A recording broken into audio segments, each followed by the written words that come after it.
Morning. This video is going to get a little bit long. I'm going to warn you now. Not only am I going to talk to you about things you need to do in the spring for your lawn, but I'm also actually going to cut my lawn with you. Then I'm going to I decided to put down my second coat of pre-emergent, which is a spray pre-emergent. I actually put that down. I'm going to show you the new chicken coop 2.0 over here. That's brand new. That's going to be the second flock of chickens that we're going to have. So we have 30 over here. We'll have another 15 over here. The garden's getting ready. We'll talk about the compost piles. We'll talk about the fields. There's a bunch going on. So grab a soda, grab a beer, grab some popcorn. This is going to be a little bit long. So here we go. Morning. Kind of a cheat sheet video to show you guys how to get started on your lawn real quick. I'll give you a couple tips. What products you're going to use, how you're going to use them, the different variants and fertilizers and things that you can do to your lawn this time of year and what you shouldn't be doing this time of year, holding off a few weeks. I'll run through that. Then I'm going to hop up to the garden area. I'll show you the fields. We're getting ready to plant. My corn seeders coming in. I'll show you the brand new chicken coop 2.0 that they're actually up in their building right now today. I'll show you the garden, and I'll introduce you to, or I'll talk about the new girl I got coming. I've hired her on to work with me all spring, summer, and fall up in the garden and with the chickens. So we got a lot going on today. This is what I've got going on here. This is mostly annual ryegrass. There is some perennials still in here. It looks absolutely gorgeous, and I've got PGF complete and I've got my pre-emergent down here. So I've got both of those down. If you don't have your pre-emergent down, especially if you're in the southeast, get it down. Now is the time. I'm almost to the point where I'm getting ready to do my second treatment, and we talk about the split pre-emergent in our lawn guides. So in the lawn guides, just go to freelawncareguide.com. That's the Cool Season website. At the top is the link to the Bermuda website and then the Zoysia website. There's calendars, there's product links, and we talk you through everything all the way through the season. We explain everything about pre-emergence, the types of grasses, everything. Remember, these are just websites, so you got to bookmark it. We don't make you sign up. There's no app or anything. Over 3 million people have used them, and you guys constantly say, Doc, I've followed your lawn guide for years, and I have the best lawn in the neighborhood. So get ready for it, because people are going to stop by your house and go, what are you doing to your lawn? Why does your grass look so great? Okay, so one of the things that I'm not into is I'm not into pushing your lawn too early. That's an important issue. So especially, let's talk about warm season grasses. Your Bermuda and Zoysia is either still dormant or just starting to come out of dormancy because we're starting to get some temperatures. My 10-day forecast shows I've got 80-degree temperatures coming up. This is about the time of year that both your Bermuda grass is going to start to wake up, and also you're going to start to get some crabgrass and goosegrass. That's why you want to have your pre-emergent down. But what I like to do, and I've said this year after year, is come out now, put out a light coat of fertilizer.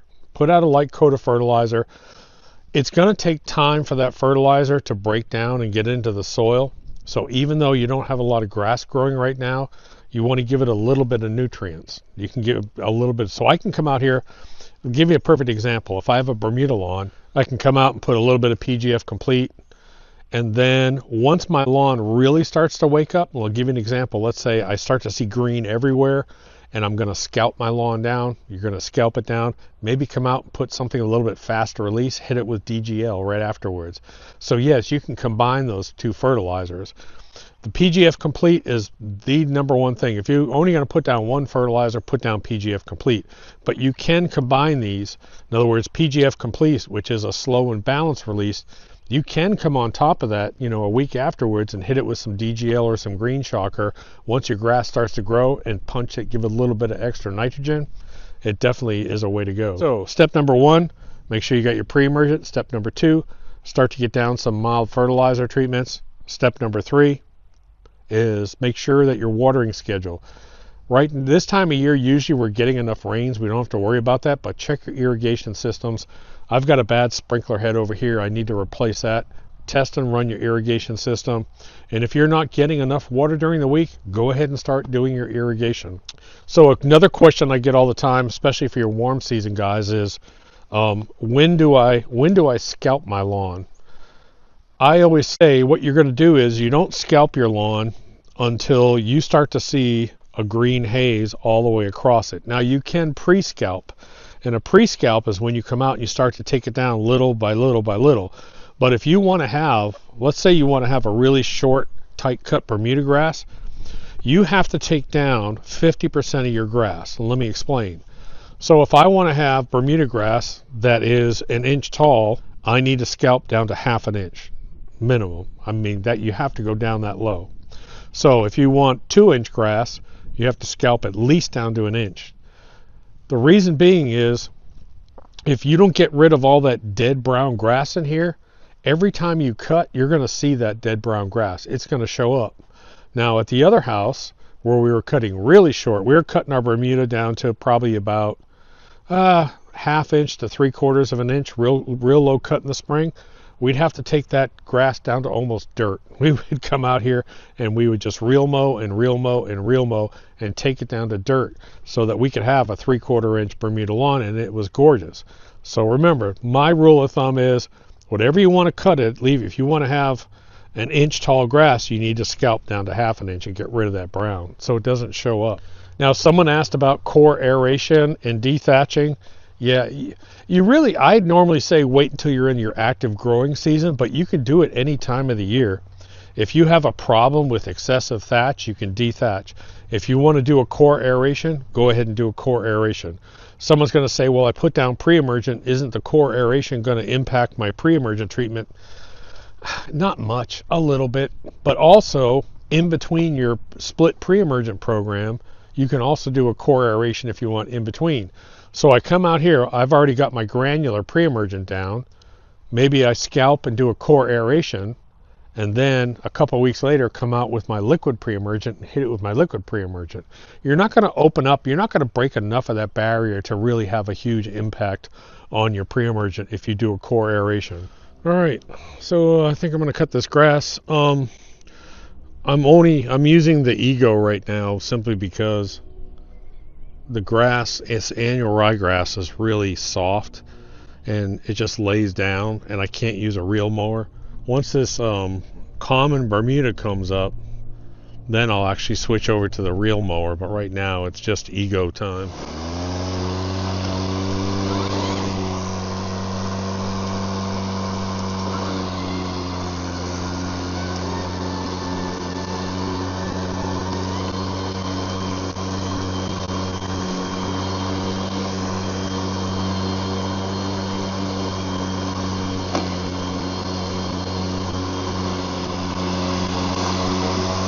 So people ask me all the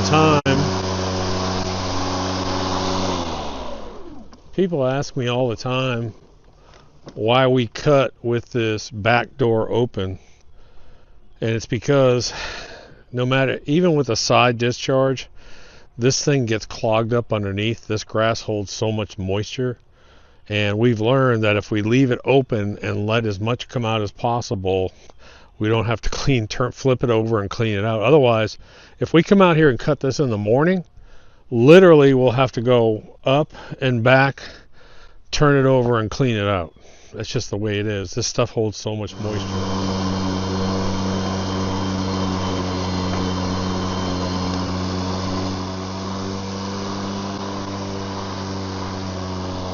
So you'll also notice that I'm standing off to the right. That's because the grass shoots that way behind me. And I am not using a bagger because up until 2 years ago,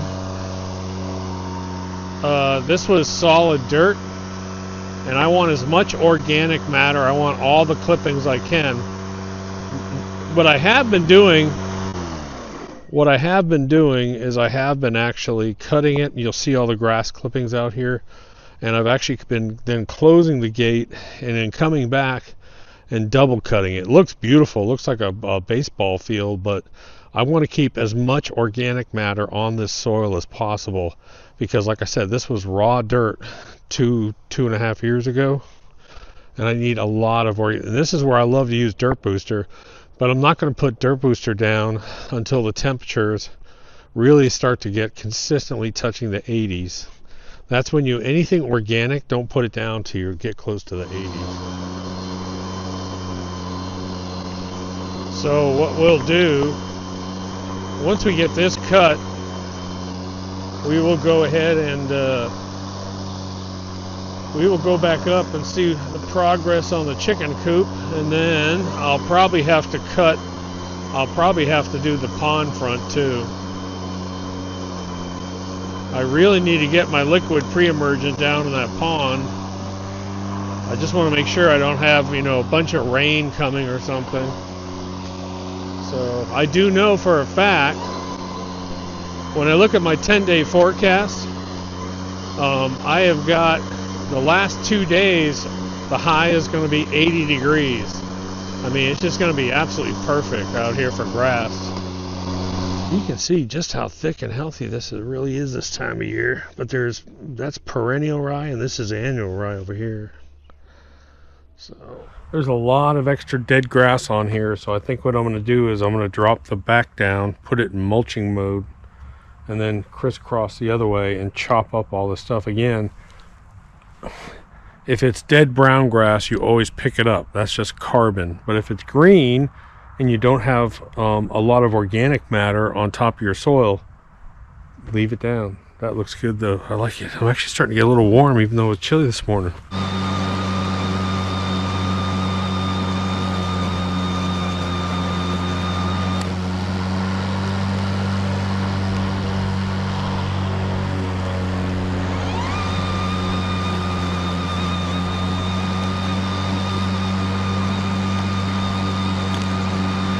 I would say about 80% of the clippings are now going down into this grass. You can see all the clippings over here that I haven't double cut, and now the other stuff is being pushed in, and that's perfect. All right, so need a little warm up, so I'm going to cut this pond front.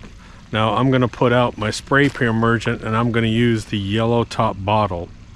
And some people get confused with the spray. I had someone leave a comment that they said, I disagree with your ratios and applications of a spray bottle. Let me explain it.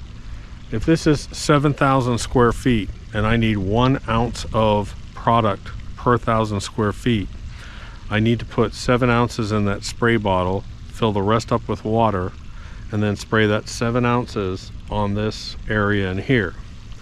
Now this is true for a product that you need to add additional water to, i.e. pre-emergent. So if it's something that needs to get into the ground, it doesn't matter how much water you put down. It matters how much of the product per 1,000 square feet you put down. Now, the difference being, if I had a product, let's say I was using like a 2,4-D or some type of product that needed to be in a certain concentration to be on top of that leaf. So in other words, I had to apply it in such a concentration where it would be effective, then that wouldn't work. But when you have a product that it's just X number of ounces per 1,000 square feet, and then you need to add additional water to get it into the ground, then it works with a spray bottle. So if I have 4,000 square feet, I'll put 4,000 ounces into a bottle, and I'll just make sure that whole bottle goes onto the 4,000 square feet. Does that make sense? So you just increase that number, but that whole amount has to go on this area out here.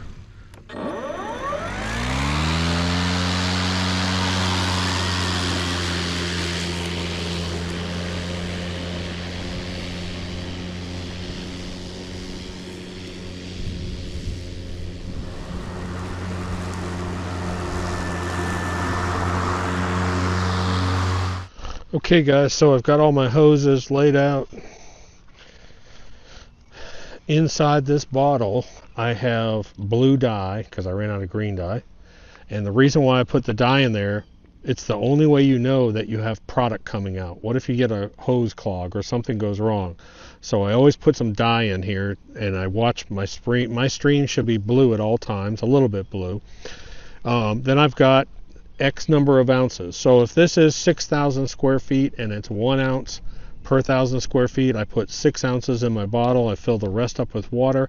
But the key to it is I have to put this whole bottle on that 6 ounces. So if I have to go back and double spray, that's what I'll do. Again, X number of ounces per 1,000 square feet. There we go.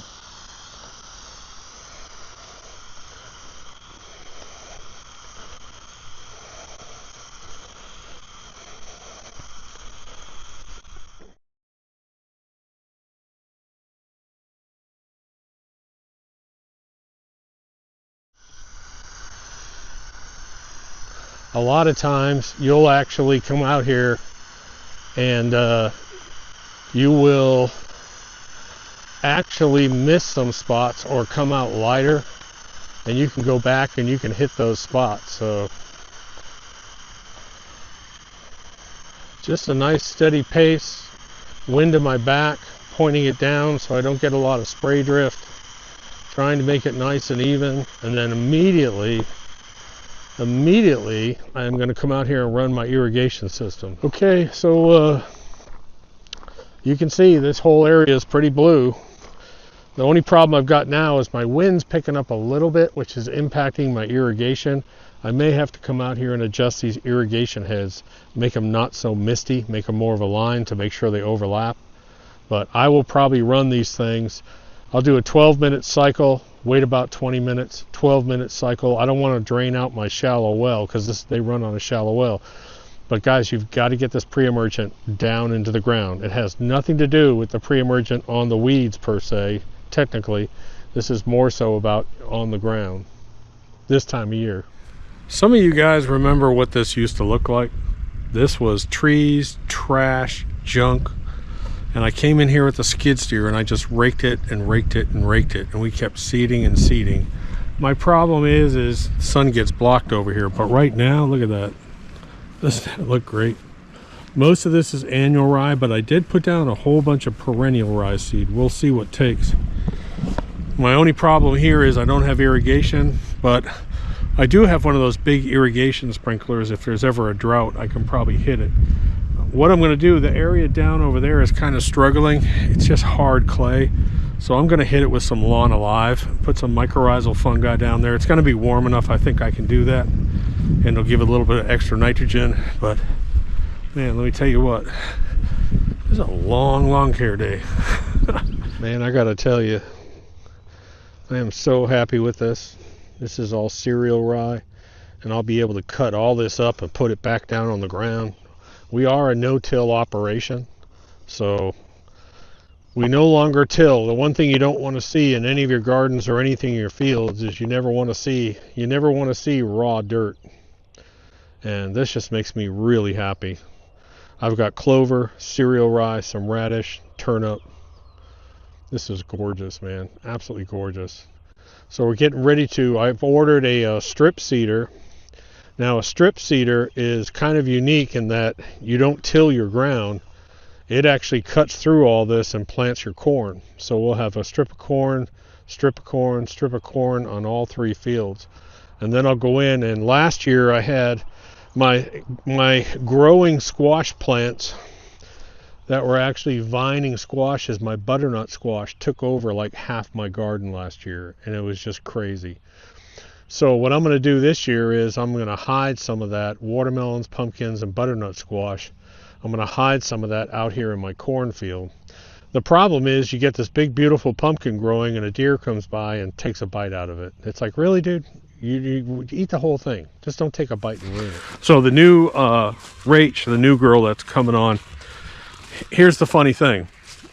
If I show someone this compost pile, they're like, oh man, that's really cool. She was like, oh my God. I opened it up and she literally dove into the pile with both hands to feel it. She loves soil health. She loves soil biology. She's a real plant nut. She knows what she's talking about. So, and she has chickens herself.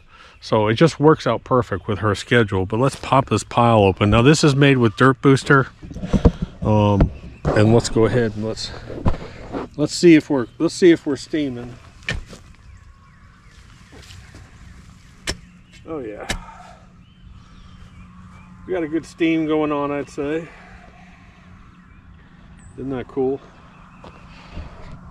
That is just the coolest thing in the world. If you love gardening, if you love vegetables, you'll understand. Oh, it smells so good.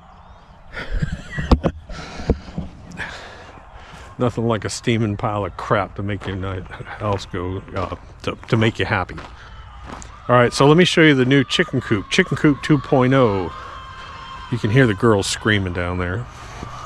They're pissed off because I'm not down there giving them their treats. So Jesse's building this with his co-worker, Matt. And let me tell you what, man, this is absolutely gorgeous. They do such good work. He is OCD when it comes to building. He overbuilds stuff, but I've learned with Jesse, it doesn't make sense when I tell him, say, dude, it's just a chicken coop. He can't build anything half-assed. So, I mean, like, look at this joining in here.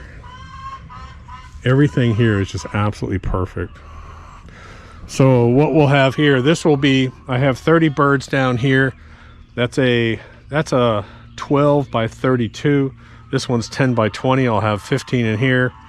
They'll end up sharing this outer run out here.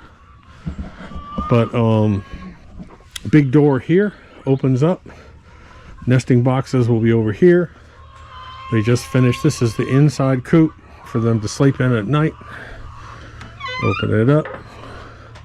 A nice little window. I'll have a solar fan in here. Have a little night light in here. Perch roosting bars.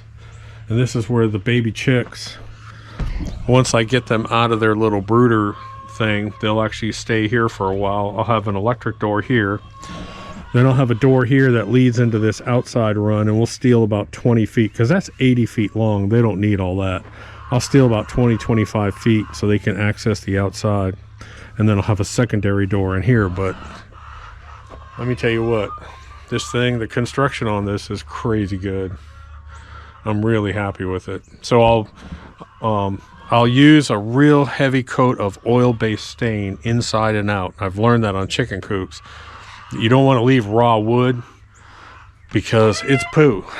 So I'll come in here and I'll stain this super, super heavy. Now I did come out because I've got some of this really, really good quality. I showed you in my last video of this 1/2" 16 gauge black vinyl coated mesh. It's gorgeous stuff. But I realized when we built this, I won't be able to stain this once we put it up. So this is I love this color combination, by the way. This dark brown, and this is that Cabot Austrian, whatever they call it. What is it? Cabot Gold. And then a black oil base on the trim. That dark brown, I really like that. That's a good looking stain.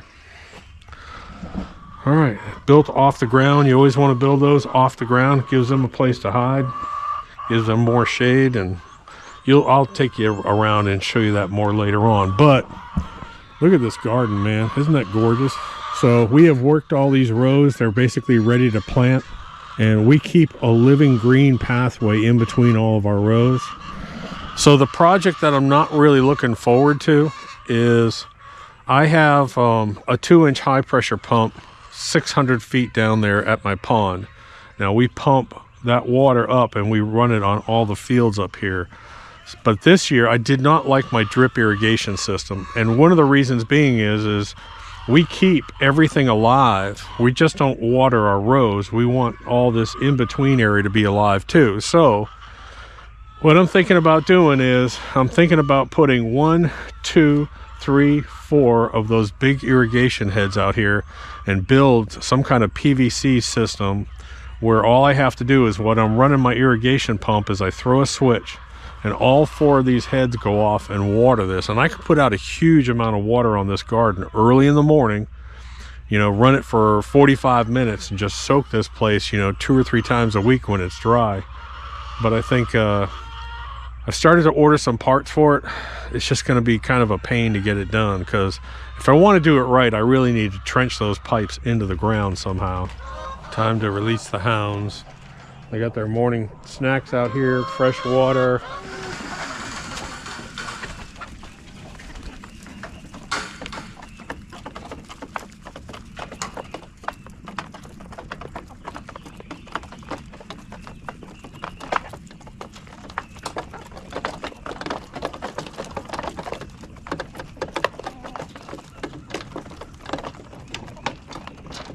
Okay, I want to show you something. See that right here? That is actually Bermuda grass. This is why it's really important to understand the timing of all this. It's important to look at your 10-day forecast. 6 or 7 days from now, I'm going to be 80 degrees high, which means, and I've already got Bermuda grass starting to pop up out here. I have got to get all my pre-emergents down, because about that time is the time that crabgrass and goosegrass is going to want to come out. So I'm going to try and start keeping this shorter now. Now that I've got Bermuda coming up, I'm going to keep this short. I've been watering and watering and watering. Even though I've got rain coming in tonight into tomorrow morning, as long as I'm pushing that pre-emergent down in the ground, I'll be good. Get it all down in there. But you can see a lot of this blue is starting to go away because I've been watering so much. Now I will not, over there I did not put pre-emergent because I've got shade here. And the Bermuda doesn't do well over there, so I have to get something else to go over there. Same thing over here. We consider this a natural area over here. We put a lot of clovers. We let weeds grow, Bermuda, whatever's a mix over there. So I don't do anything over there. But I gotta say, this looks crazy. This is so thick. This is insane. But same thing. If I get down close and I look, I can see some Bermuda starting to come up here. Even though I've got annual ryegrass and there's some perennial rye, I can see that Bermuda starting to come up. So watch your temperatures. Make sure you got irrigation going on. Get your pre-emergent down. PGF complete. Get down whatever fertilizer you're going to put down. Get some fertilizer down right now. That's it, guys. Long video, but it's been a long couple days. I need to take a day off once in a while. I'll talk to you later. Doc.